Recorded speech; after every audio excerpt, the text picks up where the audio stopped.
우리 함께 하나님 말씀 로마서 11장 22절 말씀 함께 보겠습니다. 같이 큰 소리로 한번 읽어볼게요. 시작. 그러므로 하나님의 인자와 어미를 보라. 넘어지는 자들에게는 어미가 있으니 너희가 만일 하나님의 인자에 거하면 그 인자가 너희에게 있으리라. 그렇지 않으면 너도 찍히는 바 되리라. 우리 하나님의 말씀 제목을 같이 한번 읽어보겠습니다. 시작.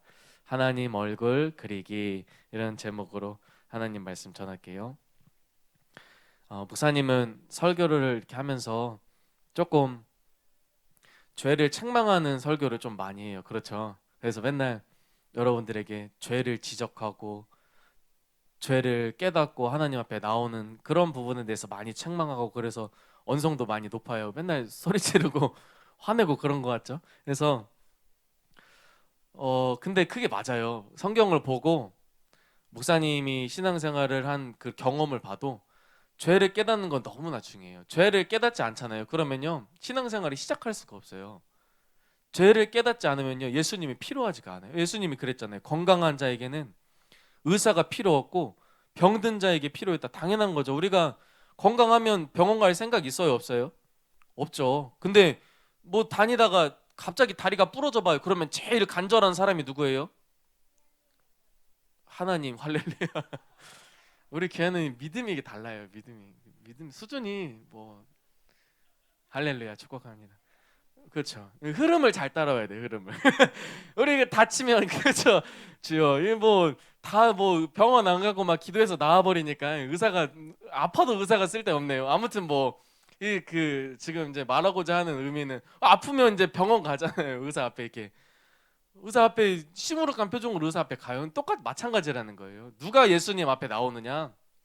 자기 죄 때문에 고민이고 아픈 사람이 예수님 찾게 되어 있다라는 거예요. 그래서 죄를 깨닫지 못하면 예수님이 필요하지가 않아요. 그래서 죄를 깨닫는 것뿐만 아니라 예수님 사랑하고 신앙생활하는 그 모든 게 어떻게 더 깊어지냐? 죄를 깨달으면서 그래요.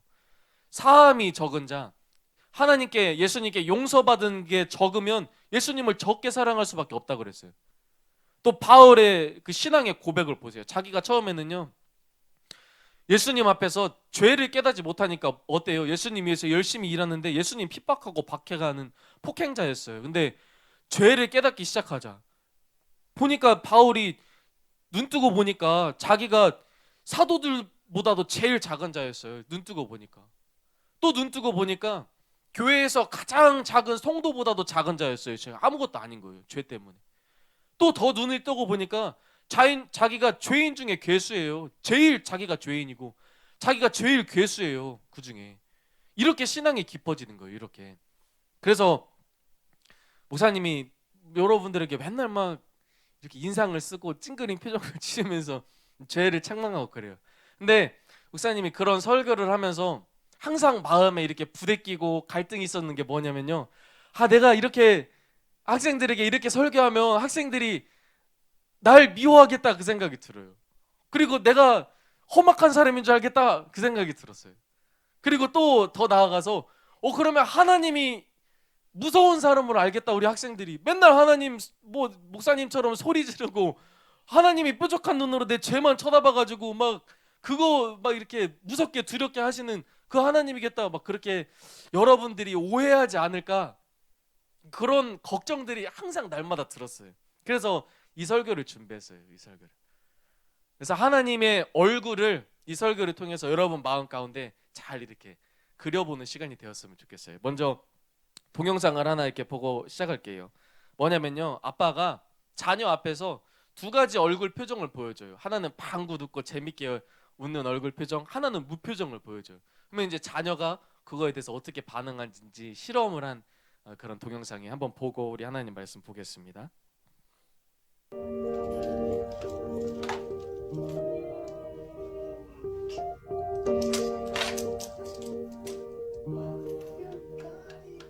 What we've learned over the years is that babies are much more capable than we initially imagined, but they're also much more vulnerable. And in Edtronic's still face experiment, we get to see both in a very short period.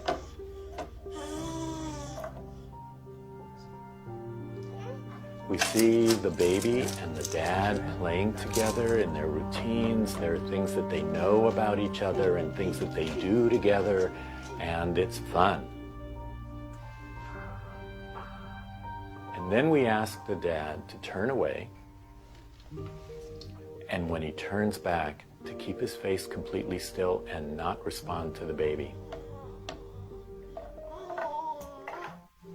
And the results are almost immediate, and they're devastating. The baby looks to the dad and tries to get the dad to get back into those games. Hey, we were just playing just a minute ago, weren't we? We were having fun. What's going on? And then the baby starts to get frustrated when that doesn't work. So she'll have to look away and look around the room and find something else and then look back and say, now can we play? And within 3 minutes, the baby has really dissolved.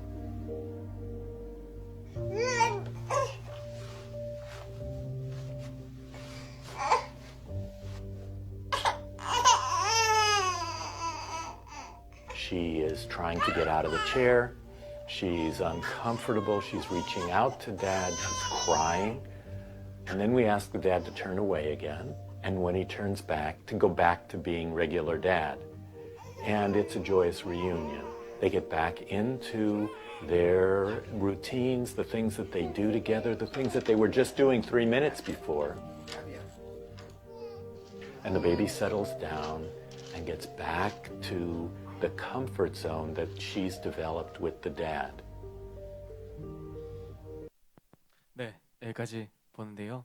이 영상이 참 의미가 있어요. 그쵸? 아빠의 얼굴 표정에 따라 아이의 반응이 참 다르죠. 근데 이게 저 여러분들에게도 마찬가지예요.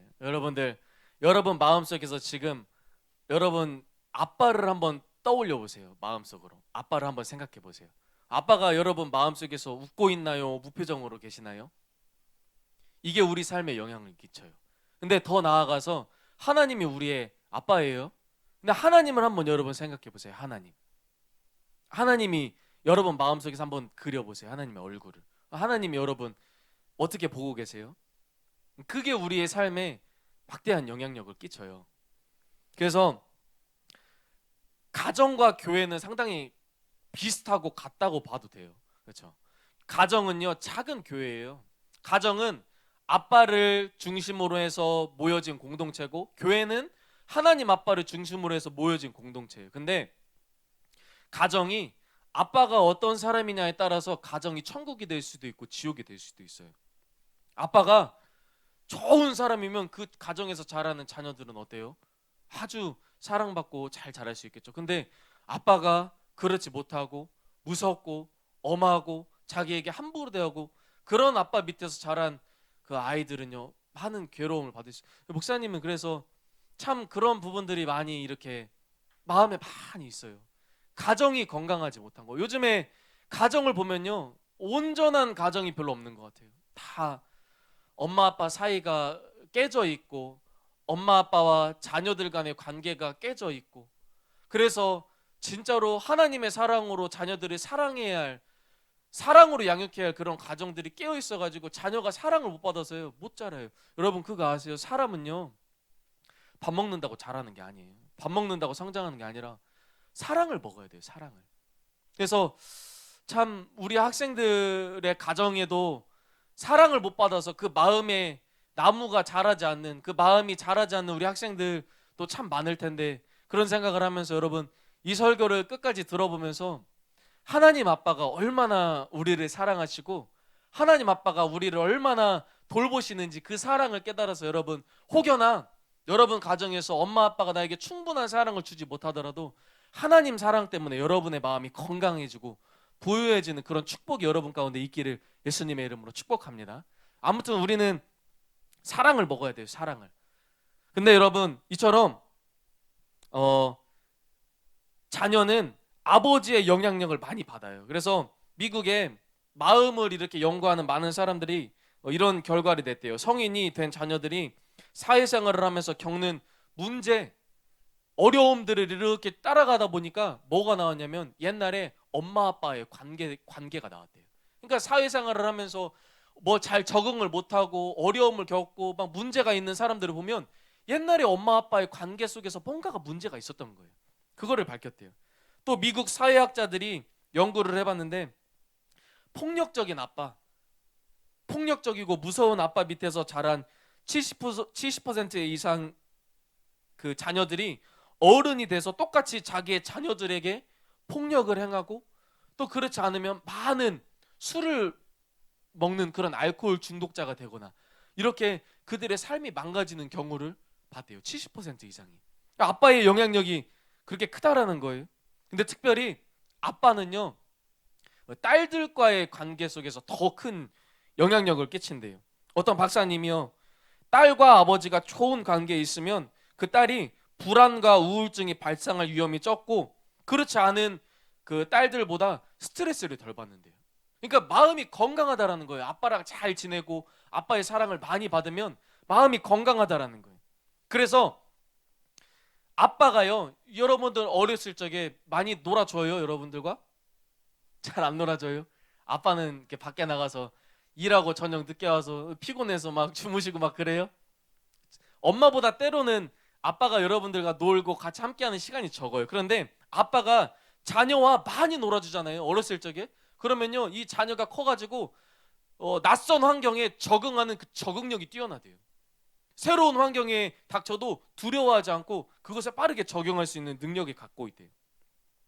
그리고 또 어떤 박사님이 연구를 했는데, 이 딸아이는요, 아빠와의 관계를 통해서 다른 남성, 컸을 때 아빠와의 관계를 통해서 다른 남자, 다른 이성 친구와 어떠한 관계를 맺어야 될지 그런 관계가 형성된대요. 그러니까 아빠랑 잘 지내고 사이좋게 지내고 아빠와 거리감이 없으면 다른 남자친구와도 거리감 없이 마음을 열고 이렇게 잘 다가갈 수 있다는 거예요. 근데 어떤 여자친구들은요, 남자를 싫어하는 여자친구도 있어요.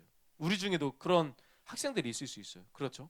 왜냐하면 이 딸아이가 만난 처음 남자가 아빠예요. 근데 아빠가 자기에게 무섭게 대하고, 그러면요, 아, 남자는 이렇게 무서운 사람이구나, 남자는 내가 가까이 할 사람이 아니구나, 그래서 커서도 남자를 기피한다는 거예요. 근데 반대로 아빠가 자기에게 잘해주고 사랑을 주면요, 너무 아빠가 멋있어 보이는 거예요. 그렇죠? 그래서 더 나아가서요, 이 성인 여성들, 여자가 딸아이가 자라가지고 아빠와 닮은 남성과 연애를 하기도 하고, 아빠와 닮은 그 사람과 만나서 결혼을 해서 산다라는 그런 연구 결과도 있어요. 목사님 딸아이도 있죠. 근데 얘가 어린이집에 다녀요. 그런데 목사님의 딸아이의 마음을 훔친 남자 녀석이 있어요. 민준이. 민준이에요, 민준이. 그래서 이 결과가 사실이냐, 목사님이 찾아가봤죠. 민준이가 누구냐, 내 딸아이의 마음을 사로잡은 민준이가 누구냐 딱 봤더니 목사님과 닮았어요. 일단 잘생겼어. 일단 잘생겼어. 목사님 사모님 보니까 민준이가 목사님이랑 닮았다라는 거예요. 얼굴이 잘생겼을 뿐만 아니라 하는 짓이 성격이 닮았다. 약간 소극적이면서도 착하면서도 장난기가 있으면서도. 당연한 거 아닐까요, 여러분? 딸아이가 아빠와 그런 관계를 통해서, 아, 나는 요런 아빠가 잘해주면 난 아빠가 좋아, 그래서 난 요런 사람이 좋아, 얼굴도 성격도 하는 짓도 비슷한 사람을 선택하게 된다라는 거예요. 그래서 여러분, 이 부모가 자녀에게 어떻게 대해주냐, 어떠한 부모냐, 이거에 따라서 여러분 자녀가 이후에 어떤 자녀가 될 것인가, 그 모습이 이렇게 나타난다는 거예요. 그래서 케네스 에긴 목사님, 예언을 아주 정확하게 잘 하시는 목사님이에요. 그런데 케네스 에긴 목사님이요, 이런 예언 아닌 예언을 하셨어요. 케네스 에긴 목사님이 저기 지도하는 교회에서 성도님들이 자녀를 낳잖아요, 갓난애기. 그러면 그 애기를 보면서 예언을 하는 거예요. 넌 나중에 요런 사람이 될 거야. 그랬는데 그 예언이 어때요? 100% 정확하게 100% 맞췄대요. 케네스 에긴 목사님이 어떻게 그 아이의 미래를 예언했을까요? 누구를 보고? 아빠, 엄마를 보고. 목사님이 그러는 거예요. 자신은 성도들이 하나님의 말씀을 듣는데 하나님의 말씀을 그냥 듣기만 하는지 진짜 하나님의 말씀을 실천하는지를 보았다. 그리고 그 자녀가 어떻게 될지를 예언했는데 100% 맞췄다 그랬대요. 그러니까 여러분의 엄마 아빠, 목사님도 마찬가지, 여러분의 엄마 아빠가 하나님의 말씀을 듣기만 하면요, 여러분도 똑같이 엄마 아빠를 닮은 사람이 되고, 엄마 아빠가 하나님을 사랑하고 하나님의 말씀을 존중하고, 진짜 집에서 다 알잖아요. 여러분들은 교회에서만 엄마 아빠가 이렇게 막 예배드리는 모습뿐만 아니라 집에서 나한테 어떻게 하는지 다 알잖아요. 그대로 여러분 자녀들이 자라난다라는 거예요. 참 무서운 얘기죠. 그래서 여러분, 좋은 부모 밑에서 좋은 자녀가 되고 나쁜 부모 밑에서 나쁜 자녀가 태어나요. 그런데 여러분, 엄마 아빠가요, 고민이 있어요. 고민이. 목사님도 고민이에요. 무슨 고민이 있냐? 자녀들이 사랑스럽고 예쁜데, 그래서 천사 같은 얼굴만 보여주고 싶은데 때로는 어떤 얼굴을 보여줘야 돼요? 나쁜 얼굴을 보여줘야 돼요. 눈도 찌푸리고 막 인상도 쓰고 주름이 막 생기게 해서 눈에서 레이저도 쏴가지고. 왜요? 여러분들이 잘못하는 게 있으니까. 그렇죠. 그 여기에 고민을 하는 거예요. 사랑으로 키워야 되는데 또 아이도 혼내야겠고, 때로 엄한 말도 해야 됐고, 채찍도 들어야 되겠고, 여기 사이에서 균형을 어떻게 잡을 것인가? 그래서 내 딸이, 내 아들이 나의 사랑을 깨달으면서도 또 아빠 엄마의 말을 잘 따를 수 있는 그런 부모가 어떻게 되지? 여기에서 갈등이 많이 있어요, 여러분. 근데요, 이게 여러분의 엄마 아빠만 이야기가 아니라 하나님도 마찬가지. 하나님, 오늘 본문에서 하나님이 인자하신 하나님도 있고 어미하신 하나님도 있다라는 거예요. 사랑스럽고 좋은 하나님의 얼굴도 있고 무서운 하나님 얼굴. 그래서 성경에는요, 이 두 가지 하나님의 얼굴을 다 보여줘요. 어떤 때는요, 하나님이 완전히 사랑이에요. 자기 아들을 죄인을 위해서 죽이실 정도로 사랑이에요. 근데 어느 성경에 보면요, 엄마가 자기 뱃속에서 낳은 새끼를 잡아먹을 정도로 극한 재앙을 주시는 하나님으로 나와요. 그걸 보면서 하나님 마음이 시원하다 그래요. 무섭죠? 하나님이 날마다 새로운 사랑으로 우리에게 찾아오시는데, 또 어느 구절에는요, 하나님이 날마다 분노하고 계신대요. 하나님이 두 얼굴이에요. 두 얼굴. 인자한 얼굴, 어미하신 얼굴. 그래서 하나님의 얼굴을 내 마음 가운데 균형 잡히게 이렇게 그리는 게 너무나 중요해요. 그래서 오늘 이 설교를 통해서 우리가 그런 것에 대해서 한번 살펴보도록 할게요. 첫 번째로 한번 따라해 볼까요? 균형의 중요성. 그래서 하나님의 얼굴에 균형을 잘 잡는 게 중요해요. 그 중에 첫째로, 인자 쪽으로, 하나님의 얼굴을 인자 쪽으로 치우치게 되면요, 우리가 죄를 가볍게 여기게 돼요. 하나님이 우리 마음속에서 항상 매일 무조건 웃고만 계시면요, 우리는 죄를 심상히 여기는 사람으로 변화돼요. 요즘에는요, 시대적 분위기가요, 인권 많이 그래요. 그렇죠? 여러분들의 인권을 존중해야 된다. 사람의 여러분들의 생각과 뜻을 존중해줘야 된다. 맞죠? 근데 이게 지나치면 어떻게 돼요? 여러분들이요, 완전히 몹쓸 사람으로 변해버려요. 학생인권조례라는 게 있죠. 학교에서 학생인권조례라는 게 있어요. 그래서 이게 뭔 말이냐? 학생들의 인권을 존중해줘야 된다. 무슨 내용이 있냐면요, 차별하면 안 된다. 학생들 차별하면 안 된다. 맞죠? 잘 살든지 못 살든지, 뭐 피부색이 어떻든지, 공부를 잘하든지 못하든지 차별하면 안 돼요. 그런 건 절대 차별하면 안 돼요. 그런데 더 나아가서 뭐가 있냐? 학생들이 임신을 하든지 출산을 하든지 차별하면 안 된다. 학생들이 어떠한 사상을 갖고 있든지 차별하면 안 된다. 그 학생이 성적 지향, 뭔 말이에요? 내 성을 선택하는 거예요. 성별 정체성, 내 성별을 내가 선택하는 거예요. 남자인데 내 여자가 되고 싶어. 난 남자인데 그냥 남자를 사랑할래. 그런 생각들 차별하면 안 된다. 인정해줘야 된다. 그래요. 폭력으로부터 자유로워야 된다. 학생들 때리면 안 된다. 못 때리게 해요. 개성을 존중해줘야 된다. 막 복장, 뭐 머리 스타일, 뭐 그냥 다 학생들이 하고 싶은 대로 하라고요. 사생활의 자유를 줘야 된다. 걔네들이 뭐 학교 바깥에서 뭔 일이 있든지 무슨 잘못을 하든지 인정해줘야 된다. 마음대로 하라고 해야 된다. 양심, 종교의 자유가 있어야 된다. 절대 종교를 강압하면 안 된다. 미션 스쿨도 많죠. 기독교 학교도 많죠. 거기서는 이렇게 일주일에 한 번씩 예배 드려요. 그런 거 거부할 권리가 있다. 한마디로 뭐예요? 마음대로 해라. 마음대로. 에베소서 말씀해 보니까 이 공중권세 잡은 자, 이 세상 세상을 주관하는, 세상의 흐름을 주관하는 이 마귀가 어떠한 분위기를 조장해 가냐면요, 육체와 마음에 원하는 것을 그냥 하게 내버려둬요. 이 마귀로부터 나온 거예요. 마귀로부터. 너네들 마음대로 해라. 그래서 여러분, 이게 학교뿐만 아니라 어린이집, 여러분 동생들이 다니는 어린이집, 유치원도 마찬가지예요. 거기에서는요, 누리교육과정이라는 게 있어요. 누리교육과정. 그게 뭐냐, 그 중심, 핵심 키워드가 아이 중심, 놀이 중심이에요. 그러니까 아이 중심이에요. 말 그대로 아이들이 마음대로 하라는 거예요. 그래서 목사님이 그런 얘기를 들었어요. 옛날에는요, 어린이집 가면요, 선생님이 이렇게 이리 와, 여기 앉아, 지금 뭐 할 거야, 자 이대로 해봐, 너 그렇게 하면 잘못됐어, 다시 해야 돼, 그렇게 친구들이랑 싸우면 안 돼, 선생님이 위주로, 선생님이 모든 걸 이렇게 주관해 갔어요. 근데 지금은 어떻게 하냐, 애들이 그냥 풀어놓는 거예요. 그래서 선생님은 쳐다보기만 해요. 애들끼리 알아서 하라고, 자기가 원하는 거 하고, 뭐 원하는 대로, 마음대로. 이 교육과정이, 흐름들이 이렇게 바뀌고 있어요. 마음대로 너의 개성, 너의 선택을 존중한다. 근데 이게 요즘에 부모님들도 많이 그래요. 부모님들도 이런 흐름들이. 그래서 부모들이요, 모든 걸 다 존중해요. 자녀가 하게 모든 걸 하게 다 내버려둬요. 그러면 자녀가 어떻게 될까요? 망해요, 여러분. 망해요. 성경에는요, 그래서 분명히 혼내야 된다고 말해요. 분명히. 잠언 22장 15절에 보니까 아이의 마음에는 미련한 것이 얽혔으나 징계하는 채찍이 이를 멀리 쫓아내느니라. 여러분 인정하세요?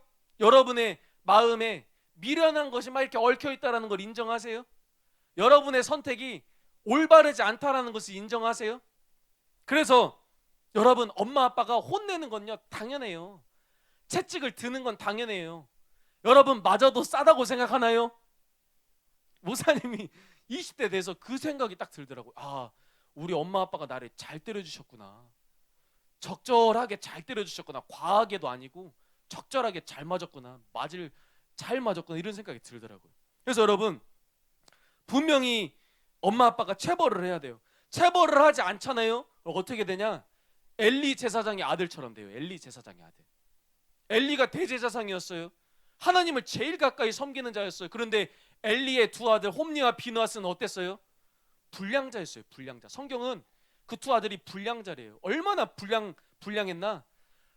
하나님의 제사를 무시하고 멸시했어요. 막 제물을 갖고 오는데 지들 마음대로, 하나님이, 그 백성들이 하나님께 바치는 제물을 지들 마음대로 막 강탈해가지고 자기 배를 채웠어요. 회막문을 지키는 여인과 음행하면서도 하나님을 두려워하지 않았어요. 왜 그랬을까요? 그 아빠가요, 다 받아준 거예요. 그냥 자식들이 그러고 살아도. 사무엘상 2장 29절에 보니까 너희는 어찌하여 내가 나의 처소에서 명한 나의 제물과 예물을 밟으며 내 아들들을 나보다 더 중히 여겨 내 백성 이스라엘에 드리는 가장 좋은 것으로 스스로 살찌게 하느냐? 그렇게 된 거예요. 엘리가요, 자식들을 다 받아주자 자식들이 불량배가 됐어요. 그런데 마찬가지예요. 우리가 하나님을 바라봤을 때 하나님이 나 다 용서해줘, 내가 뭘 해도 하나님은 날 존중해주고 하나님 나 사랑하신다고 했으니까 난 다 괜찮아. 그러면 우리가 어떻게 될까요? 불량배가 돼요. 불량배. 예레미야 6장에 보니까 그래서 그런 사람들이 어떠한 사람으로 바뀌냐, 그들이 내 백성의 상처를 가볍게 여기면서 말하기를 평강하다 평강하다 하나 평강이 없도다. 그들이 가증한 일을 행할 때에 부끄러워했느냐? 아니라 조금도 부끄러워하지 않을 뿐 아니라 얼굴도 붉어지지 않았느니라. 그러므로 그들이 엎드러지는 자와 함께 엎드러질 것이라. 내가 그들을 벌하리니 그때에 그들이 거꾸러지리라. 여호와의 말씀이니라. 이렇게 된다라는 거예요.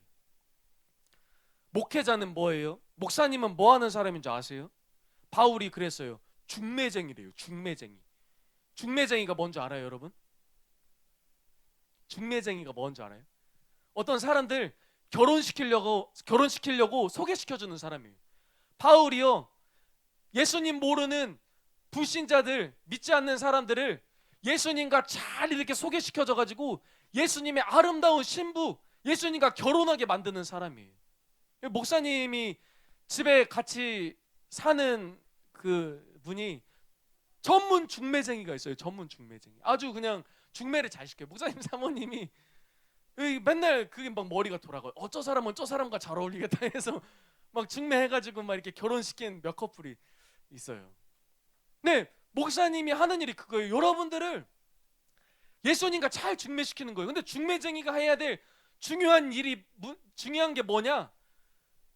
상대방을 잘 소개시켜 주는 거예요. 목사님은 여러분들에게 예수님에게 여러분들을 소개시켜 줘요. 예수님, 우리 학생들 죄인이에요. 우리 학생들 죄가 많아요. 예수님이 필요한 자예요. 예수님 도움이 필요해요. 예수님께 소개시켜 드려요.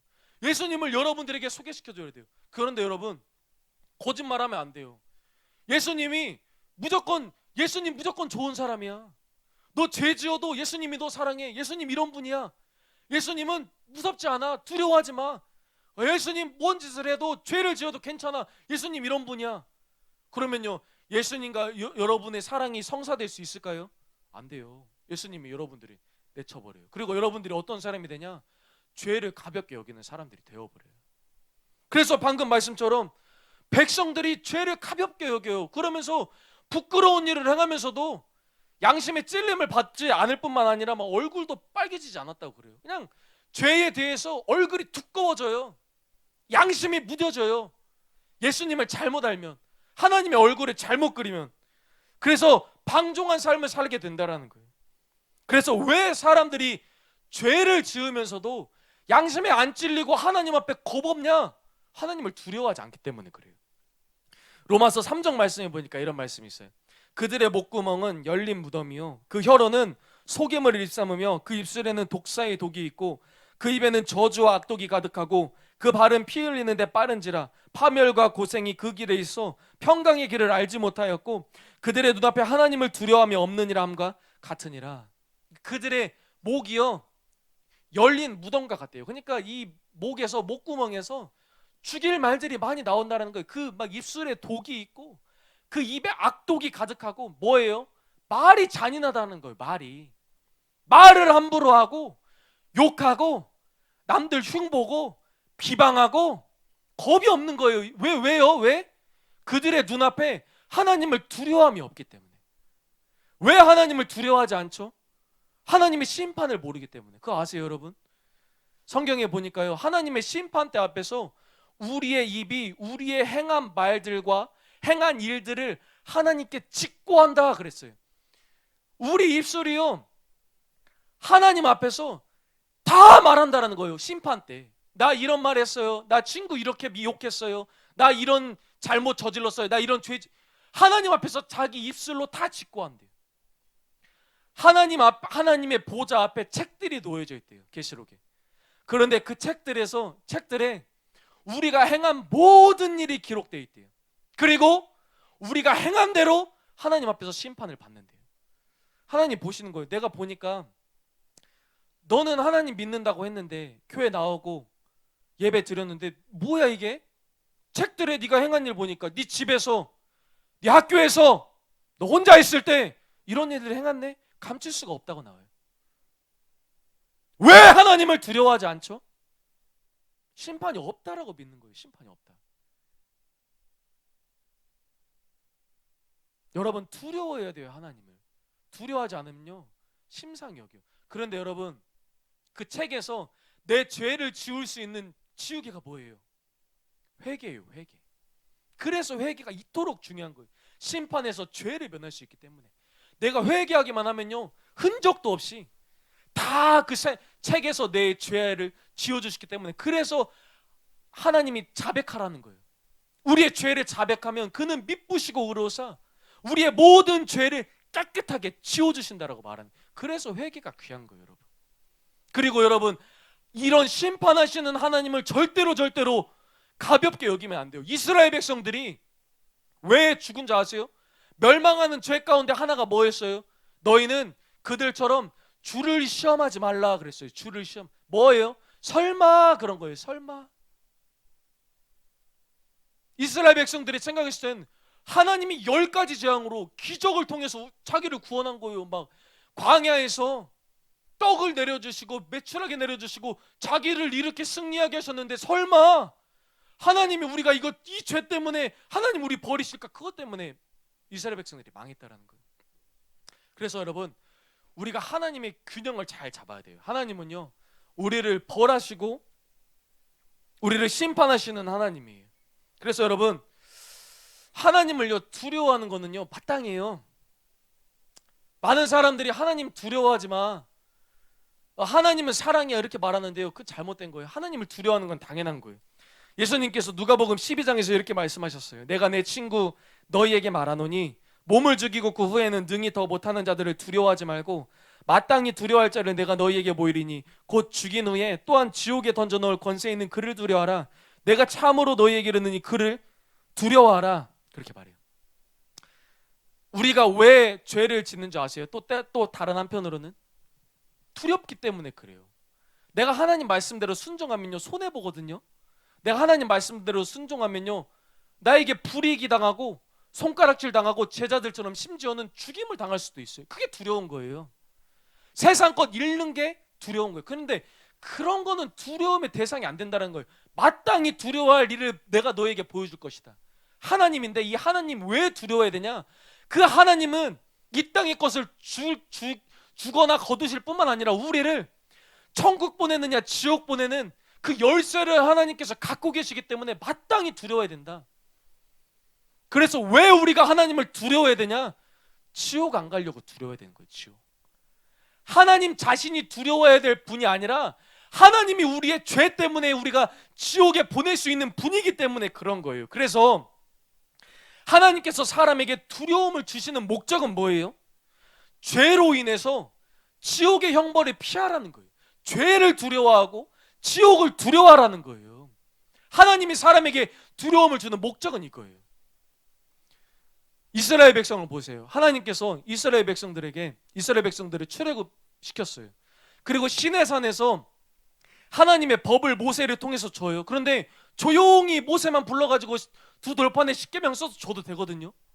그런데 하나님이 어때요? 막 분위기를 잡기 시작해요. 막 시내산 위가 막 깜깜해지기 시작해요. 번개가 치기 시작해요. 우레와 같은 목소리로 하나님이 친히 말씀하셨어요. 10계명을 1계명부터 10계명까지. 왜 그랬죠? 이스라엘 백성들은 이 하나님의 음성을 듣고 진짜 죽을 뻔했어요. 마음이 막 죽을 것 같은 두려움을 느꼈어요. 하나님의 음성을 듣고. 왜 그랬죠? 하나님이 두려움을 줬죠. 범죄하지 말라고. 출애굽기 20장 19절 20절에 보니까 맨 마지막에 보면 너희를 시험하고 너희로 경외하여 범죄하지 않게 하려 하심이니라. 왜 두려움을 줘요? 죄 짓지 말라고. 하나님이 이스라엘 백성뿐만 아니라 예수님이 사랑하는 세 제자 베드로, 야고보, 요한에게도 똑같이 그러셨어요. 예수님이 베드로, 야고보, 요한과 함께 산에 올라가셨죠.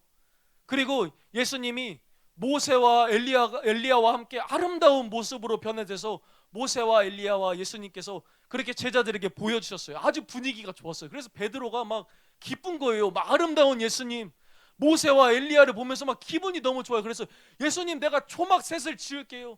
모세를 위해서, 엘리야를 위해서, 주님을 위해서 짓겠습니다. 막 기분이 너무 좋았어요. 그런데 막 갑자기 하나님이 이 분위기를 막 깨는 거예요. 갑자기 하나님이 나타나셔가지고 하나님의 말씀으로 이 세 제자들에게 막 말씀하시기 시작하는 거예요. 그러니까 이 제자들이 이스라엘 백성처럼 하나님의 음성을 듣자 어때요? 막 죽을 것 같은 두려움을 느꼈어요. 그런데 왜 하나님이 분위기 깨고 이 제자들에게 두렵게 했을까요? 예수님 말씀 잘 들으라고. 마태복음 17장에 보니까 말할 때에 호련히 빛난 구름이 그들을 덮으며 구름 속에서 소리가 나서 이르시되 이는 내 사랑하는 아들이요 내 기뻐하는 자니 너희는 그의 말을 들으라 하시는지라. 제자들이 듣고 엎드려 심히 두려워하니라 그랬어요. 여러분, 하나님이 사람에게 두려움을 주는 목적은요 죄 짓지 말라라는 거예요.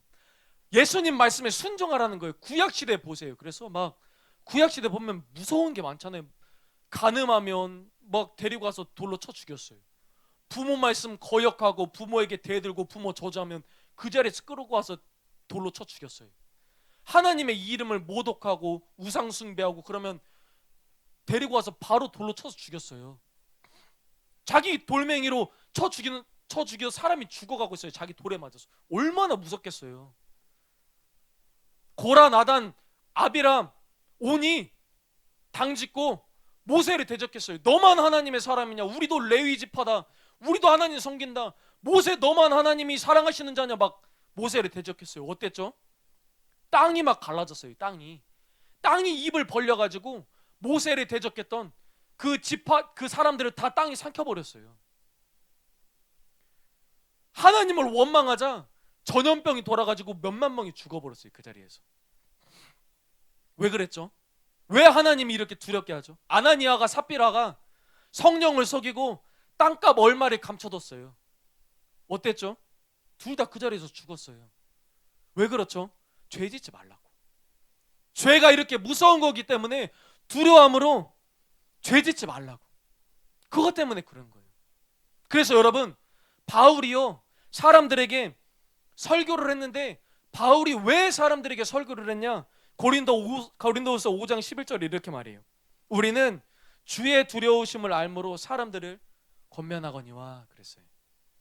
바울이 왜 사람들을 권면하고 설교했냐? 두렵기 때문에. 예수님의 두려우심을 알기 때문에. 목사님이 여러분들에게 왜 설교하는지 아세요? 여러분 예수님께 축복받아서 잘 먹고 잘 살으라고 설교하는 거 아니에요. 무섭기 때문에 그래요. 무섭기 때문에. 목사님은 목사님의 자녀를 보면서요, 무서울 때가 많아요. 얘가 어떤 사람이 될지 어떻게 알아요? 얘가 커서 어떤 사람이 될지 몰라요. 목사님 손에 달려있는 게 아니에요. 얘의 신앙은, 얘의 믿음은 이 아이가 하나님을 만나고 자기 죄를 깨닫고 하나님을 붙잡아야 이루어질 수 있는 것인데, 네 지옥 가면 어떡하지? 목사님은 목사님 딸들에게 바라는 게 없어요. 얘가 거지처럼 살아도 상관이 없어요. 진심으로. 성공하지 않아도 돼요. 얘가 이 땅에서 많은 것을 갖지 않아도 돼요. 그런데 천국 못 가면 어떡하지? 그게 항상 두려워요. 목사님이 여러분을 볼 때도 그래요. 이 학생이 천국 못 가면 어떡하지? 이 학생이 하나님을 두려워하지 않아서 하나님께 버림받으면 어떡하지? 죄를 가볍게 여기면 어떡하지? 하나님을 찾지 않는데도 아무런 감각이 없으면 어떡하지? 그거 하나예요. 그것 때문에 설교하는 거예요. 그것 때문에. 하나님을 두려워하라고. 죄를 두려워하라고. 근데 사람들이요, 두려워하지 않더라고요. 참 그게 마음이 아파요. 두려워하질 않아요. 두려워하질 않아요. 두려움이 없어요. 사랑하는 여러분, 하나님을 두려워하지 않는 것은요, 두려워해야 될 일이에요. 하나님을 향한 두려움이 없는 게요, 진짜 두려워할 일이에요. 여러분 마음 가운데에서 설교를 들을 때 하나님을 향한 경외심이 생기기를 예수님의 이름으로 축복합니다. 경외가 뭔지 아세요? 하나님을 존중하고 두려워하는 거예요. 여러분, 그러한 여러분들 되기를 진심으로 바랍니다. 그래서 설교를 들을 때 두려움을 느끼는 건 당연한 거예요. 베드로가 사람들에게 설교를 했어요. 유대인들에게 설교를 했어요. 유대인들이 성령을 받고 방언을 하는 베드로와 120명의 사람들을 향해서 조롱했거든요. 그들을 향해 그러는 거예요. 이게 조롱받을 일이 아니라 너희들이 십자가에 못 박아 죽인 예수님을 하나님이 다시 살리셔가지고 지금 우리가 보고 듣는 성령을 부어주셔서 우리가 지금 방언하고 있는 거야. 너네들이 죽인 예수님이 다시 살아나셨어. 유대인들에게 말하는 거예요. 그랬더니 그들이 어때요? 그들의 마음 가운데 사도행전 2장에 보니까 우리가 어찌할꼬 하거늘 그랬어요. 두려움을 느꼈어요. 아, 예수님이 진짜 살아계셨구나. 우리가 하나님의 아들 예수를 죽였구나. 두려움을 느꼈어요. 바울의 설교도 마찬가지예요. 바울이요, 유대인들이 바울을 죽이려고 재판 가운데 넘겼어요. 근데 바울이 벨릭스라는 총독 앞에서 심판을 받죠. 재판을 받죠. 근데 벨릭스라는 사람이, 벨릭스의 아내가 두루실라예요. 두루실라가 유대인이었거든요.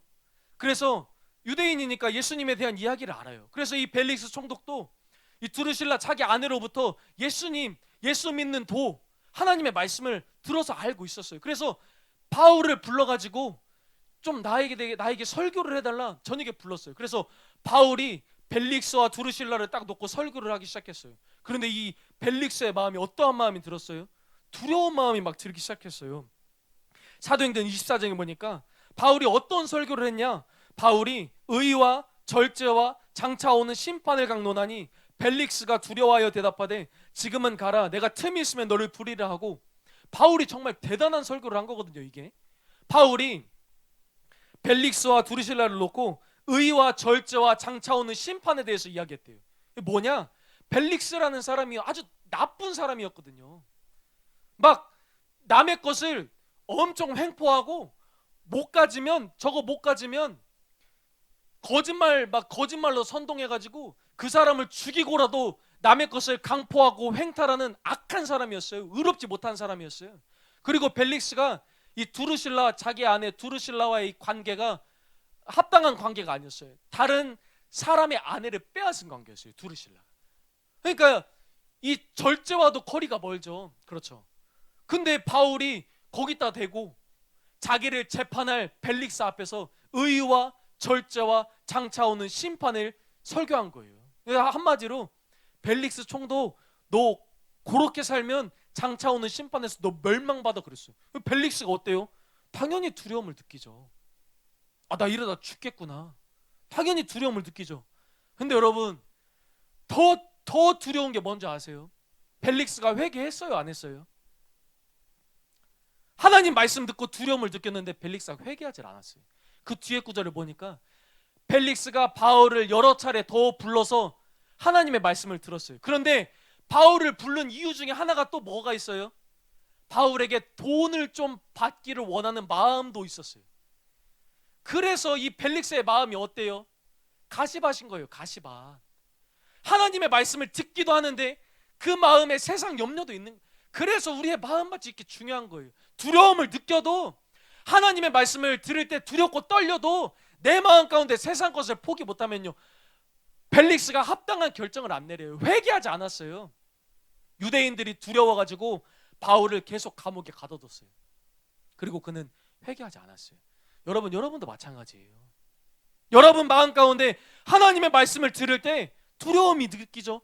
하나님 정말로 살아계시는가를 알죠. 근데 그것만 중요한 게 아니라 그걸 가지고 하나님 앞에 나아가야 돼요. 그걸 가지고 진짜로 회개하고 내 삶이 바뀌는 그 자리 가운데로 나아가야 된다는 거예요. 믿으세요, 여러분? 그래서 찔림만 받지 마세요. 그냥 두려움만 갖지 말고 정말로 회개하는 여러분 되기를 예수님의 이름으로 축복합니다. 요한의 설교를 들었던 헤롯도 마찬가지예요. 요한의 설교를 들었던 헤롯도. 마가복음 6장 20절에 보니까 헤롯이 요한을 의롭고 거룩한 사람으로 알고 두려워하여 보호하며 또 그의 말을 들을 때에 크게 번민을 하면서도 달갑게 들음이러라. 요한이 설교를 했을 때 헤롯도 두려웠어요. 왜 그렇죠? 요한이 죄를 지적했기 때문에. 헤롯이 어때요? 자기 동생의 아내를 취했어요. 헤로디아. 자기 동생의 아내를 불법적으로 취했어요. 그거를 세례 요한이 지적했거든요. 바울처럼 두려움을 느꼈거든요. 근데 여러분, 헤롯이 회개했어요, 안 했어요? 회개 안 했어요. 헤로디아의 딸이, 그렇죠, 세례 요한의 머리를 달라고 요구했을 때 다른 사람 눈치 보느라 그 머리 잘라가지고 소반에 갖다 줬어요. 오히려 세례 요한을 죽였어요. 사랑하는 여러분, 이러한 사례들을 볼 때 우리가 하나님을 두려워하는 게 마땅한가요? 마땅하지 않나요? 마땅해요. 그리고 그 두려움을 가지고 내 삶을 진짜로 변화시키는 것이 더 중요한 일이에요. 그래서 여러분 꼭 하나님을 두려워하는 자가 되기를 바랍니다. 말씀을 맺겠습니다. 사람에게 진짜 두려운 거는요, 두려움이 없는 거예요. 겁이 없는 거예요. 바울은 두려워했거든요. 자기 버림받을까 봐 두려워했거든요. 성도들을 보면서도 두려워했거든요. 성도들의 마음이 예수님을 향한 진실하고 깨끗한 마음에서 자꾸 떠나는 걸 보고 막 두려워했어요. 두렵고 떨림으로 구원을 이뤄라. 베드로도 사람의 외모를 보지 않고 각 사람의 행위대로 심판하시는 하나님이 우리 아버지이기 때문에 두려움으로 지내야 된다. 두려움을 사람들에게 막 심어줬어요. 근데 사람들이요, 두려워하지 않아요. 정말로 두려워하지 않아요. 하나님을요, 정말로 두려워하지 않아요.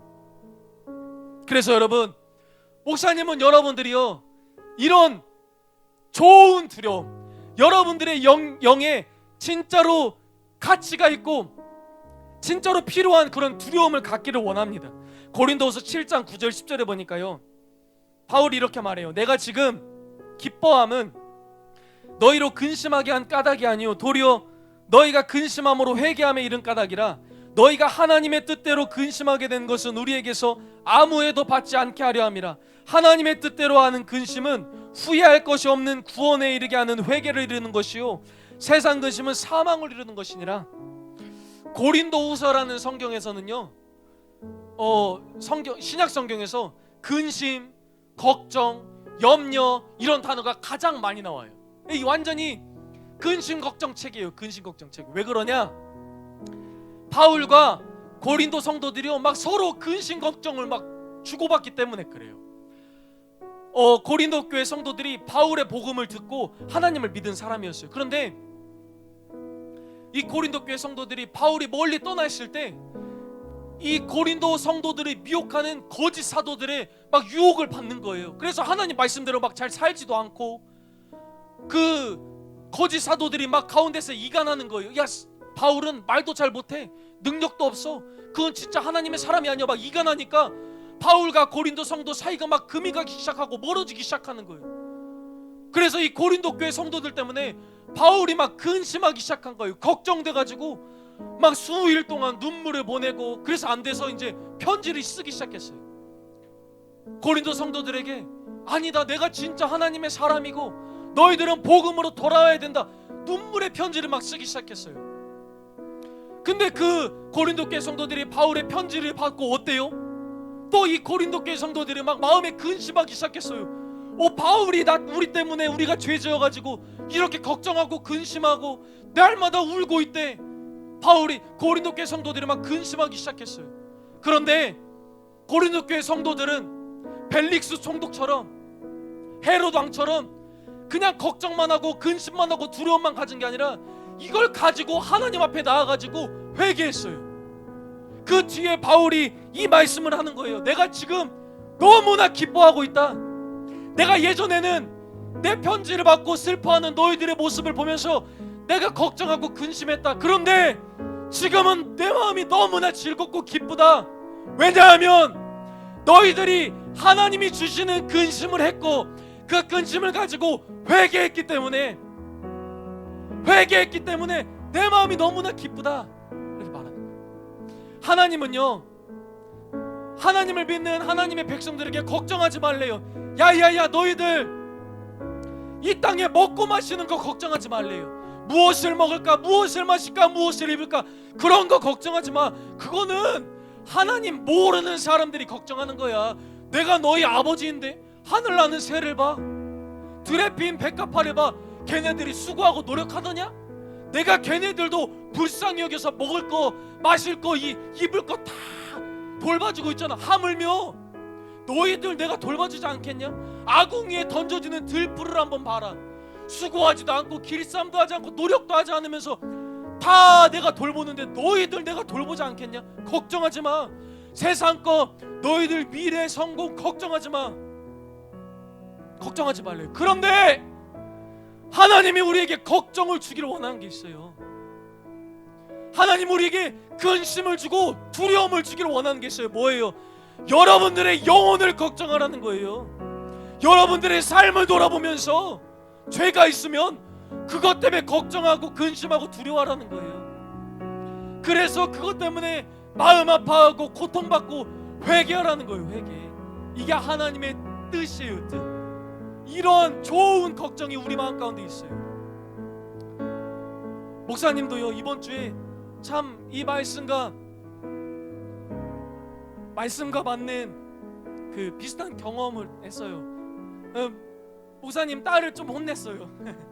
목사님 딸을 말을 안 듣는 거예요. 이게 하라니까 4번 5번을 말해도 말을 안 듣고 엉덩이를 그냥 때렸죠. 바로 그 자리에서.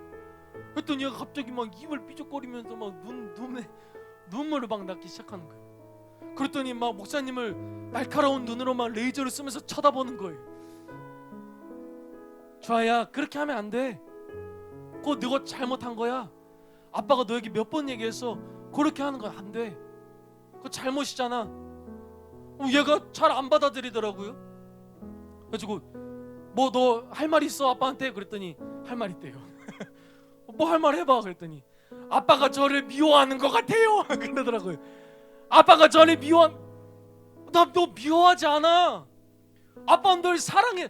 야, 그래서 그 말을 하는데 여러분들이 생각나더라고요. 진짜로. 아, 내가 이렇게 우리 학생들에게 소리치고 그러면 자기 미워해서 그런 줄 알겠구나, 하나님이 나 미워해서 그런 줄 오해하겠구나. 그래서 목사님이 막 여러분들이 생각하면서 딸에게 막 그때부터 막 재롱을 부리기 시작했어요. 내가 너 미워해서 그런 게 아니라 사랑해서 그래. 아빠 마음은 지금도 즐거워. 막 돼지코 보여주고 돼지코 하고 막 귀때기 잡아 당기고 막 눈 뒤집어 까고 막 그랬어요. 난 널 사랑해. 아빠가 화나서 그러는 게 아니야. 너가 잘못해서 곧 잘못을 지적해 주는 거야. 목사님이랑 딸이랑 싸우면요 몇 분 안 가요. 5분 10분 만에 다 풀어져요. 그리고 집에 돌아갈 때는 막 업고 막 서로 뽀뽀하고 그러고 돌아가세요. 마음이 기쁘더라고요. 이 자녀가 아빠의 마음을 받아주고 아빠가 사랑으로 이 자녀를 책망한 것을 받아주니까 기쁘더라고요. 근데 그 전까지는 목사님 마음이 어땠을까요? 너무나 괴로웠어요. 자꾸 생각나는 거예요. 이 아이가 눈물을 흘리면서 억울한 표정으로 목사님을 바라봤던 모습이 자꾸 생각나서 목사님도 울기도 하고 기도도 하고 막 그랬어요. 그런데 목사님의 슬픔이 슬픔으로 끝났나요? 목사님의 슬픔, 목사님의 딸아이에게 주었던 고통과 근심, 그것 때문에 슬퍼하는 목사님의 마음이 슬픔으로 끝났나요? 기쁨으로 바뀌었어요. 왜요? 얘가 이 잘못을 깨닫고 받아주니까. 바울이 고린도 교회 성도들에게 가졌던 마음이 그 마음이에요. 하나님이 저와 여러분들에게 갖는 마음이 그거예요. 하나님은요 저와 여러분들에게 고통을 주기를 원하세요. 무슨 고통? 죄 때문에 고통스러워하는 거. 무슨 고통? 내 영혼이 천국 갈까 지옥 갈까를 두려워하는 고통. 그런데 하나님은 그런 고통을 주면서 하나님 마음이요 속상한 거예요. 고통받으니까 우리가. 그런데 그거 가지고 우리가 회개하고 죄를 끊고 더 내 삶을 철저하게 거룩한 삶을 살아가기만 한다면 하나님의 고통과 근심이 기쁨으로 바뀐다는 거예요. 여러분 믿으세요? 믿으세요? 오늘 우리가 우리 마음 가운데 그려볼 하나님의 얼굴은요 하나님이 우리에게 뾰족한 눈을 하고 있는 얼굴이에요. 잘 들으세요. 하나님이 우리에게 두려운 얼굴이에요. 하나님이 우리의 마음 가운데 날카로운 눈을 가지고 우리를 바라보는 무서운 하나님의 얼굴이에요. 그런데 그 하나님의 얼굴 깊은 저변의 마음 가운데 어떠한 마음이 있어요? 사랑하는 아들아 딸아, 내가 너에게 이렇게 두려움을 주는 것은 내 본심이 아니야. 너희들 회개하기 위함이야.